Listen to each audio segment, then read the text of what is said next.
So we saw that if we remove the weight from the piston in a piecewise manner, we could extract more work from the gas. And so we're going to take this idea and extend it to its logical conclusion by looking at the following case. So a case 3, where we're still going to deal with a gas inside or underneath a piston,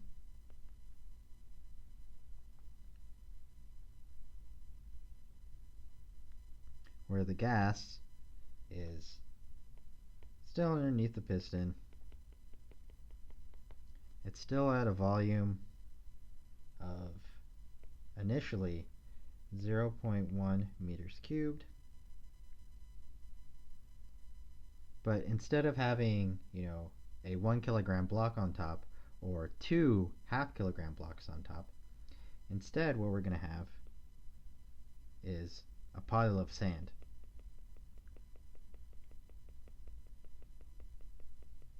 So this is our initial state, where we have a pile on sand on top, where each grain of sand is very small. Each grain has a mass much smaller than 1 kilogram, but the total mass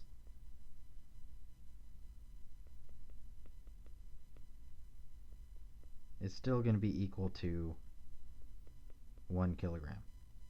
So the total mass of the sand is still 1 kilogram in weight, or in mass, I mean. Okay. All right, so initially the system has a volume of 0.1 meters cubed, and what we're going to do is we're going to remove 1 grain of sand at a time.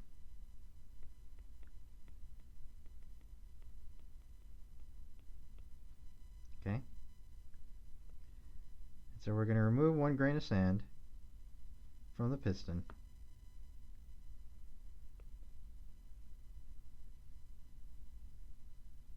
Okay? Where the gas is still underneath. And by removing 1 grain of sand, since the mass is so small, that's not really going to change the system that much. The volume is going to be a little bit bigger, but it's going to be, basically, you're not going to notice it. And it's only after we remove 1 grain of sand repeatedly, so if we gradually move,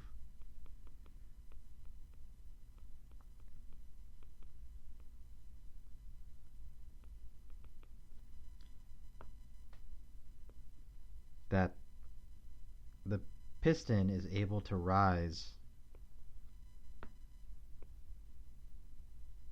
all the way to the top, and the gas is able to reach a final volume of 1 meter cubed. Okay? Right. And so this final state, I'll call state N, but for all the steps in between, where we remove an I number of grains from the pile, we'll call that state I. Right? And so after I grains are removed, the volume of the system, VI, is going to be somewhere between V1 and Vn. Okay? And so this is the premise now. We're basically just, we basically split that block into a lot of different pieces, a lot of different grains, and we're removing those grains one at a time. And each time after we remove a grain, we wait a while. Right? Okay? And so what we want to figure out now is what is the total work required to go from state 1 to state I all the way to the final state. And then what happens if we try and go backwards?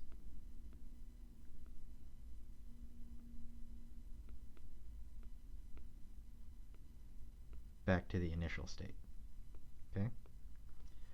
And so essentially what we could do is we could apply the same analyses that we applied before, where if we estimate the pressure of the system initially of the gas, pressure of the gas, it's going to be equal to this.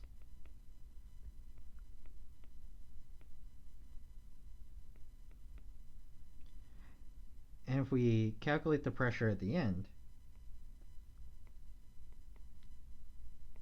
in the end state, it's going to be equal to this.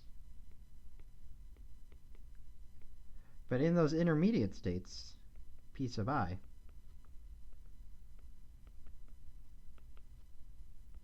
the pressure is going to follow this relationship, where it's the total mass of the pile, MB, and then minus essentially the mass of sand, or the grain, I believe I call it M grain,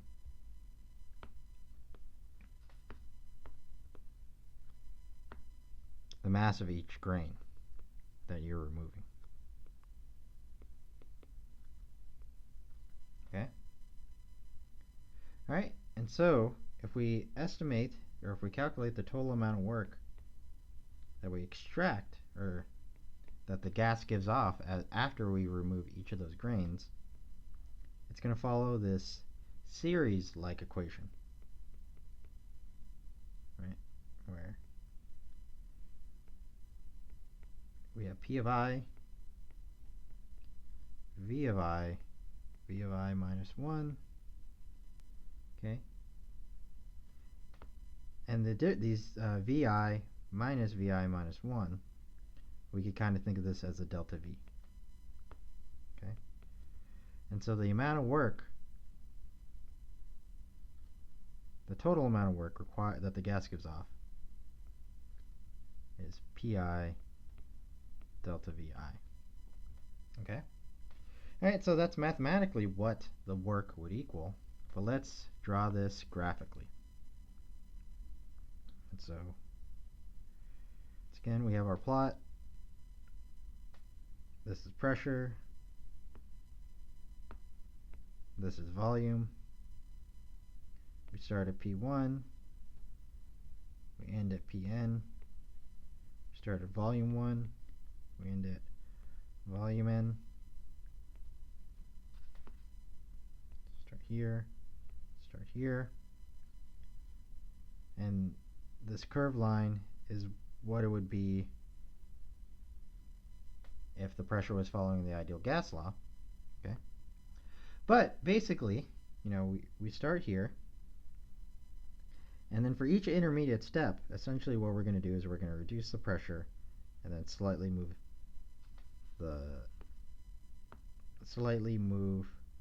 the volume, right? So for that first, after we remove that first grain of sand, the amount of work that we extract is equal to this. And then we just repeat it over and over and over again.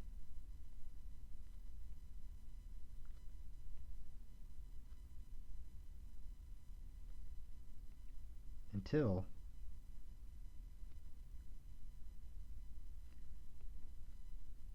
we remove that last grain of sand. And so the total work the gas exerts is going to be that area underneath the curve, right? And if we go in the reverse case, if we try to go from state n all the way back to state 1, right, it's going to look like this.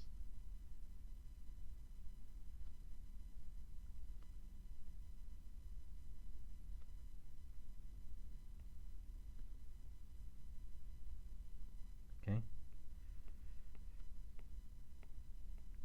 And so essentially what we're seeing here is as we increase the number of, if we take that mass and only remove a little bit of it at a time, we're able to extract more work from the gas. And likewise, if we try and go the reverse way, it still requires a little bit more work to go back from state n to state 1, but it's much closer then the amount of work we were much closer. The magnitude of it is much closer to the the magnitude of the work we were able to extract from the gas. Okay, and so to write this out, okay, the gas exerts more work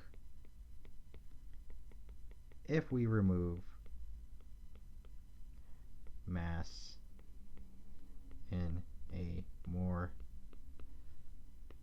piecewise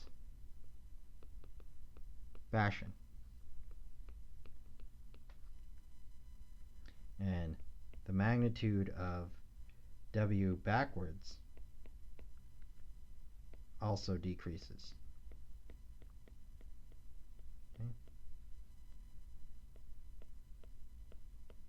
Okay, so I hope the idea that if you start removing only a little bit of mass at a time, it allows you to extract more work from your system. I hope that's becoming clear. And to at least kind of tie this back to the mathematics that we were doing before, I showed that, the work in this case follows this summation-like equation where you have pressure I and then you have delta V I as well. Okay? All right? And so, in this case, if we consider the mass of each grain of sand, and we just keep reducing it so that it is basically 0 if we take the limit of it, the number of steps we need in order to go from state 1 to state n increases to infinity, right? So the smaller we make each grain of sand, it's going to take us, we're going to need many more grains of sand in order for the total mass to equal 1 kilogram. Okay? All right, so as m grain goes to 0, the number of steps n goes to infinity. At the same time, our delta V, the changes in volume between each step, that also goes to 0. And the differences in pressure between each step, if we call that a delta P I, that also goes to 0. Okay? So if we go to the next page, essentially what I'm trying to say is that if we take the limit of work, the total work, as we go from stage 1 to stage n, in the limit that n goes to infinity, what we would be taking is the limit of n goes to infinity of the summation of pi delta vi, okay? And we'll make one small approximation. Since we're dealing with n infinity steps, I equals 2 is basically the same thing as I equals 1. So that's just a small approximation we're going to make.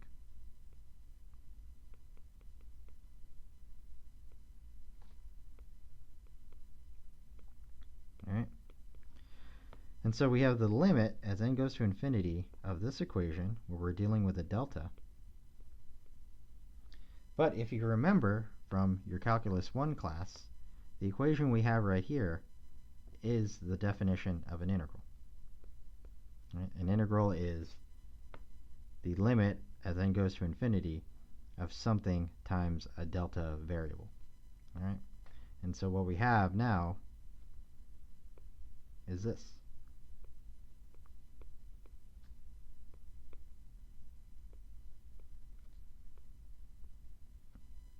Okay? All right, and so basically the whole idea here, well, I'll kind of finish this off in a little bit. If we go back here, the reason, at least physically, why this makes sense is if I take a look at these delta VI and this delta PI, if we make them infinitesimally small, essentially what we're saying is the system is quasi-static. And that at each step, the pressure and volume, you aren't changing them that much, and so they're essentially going to be at equilibrium.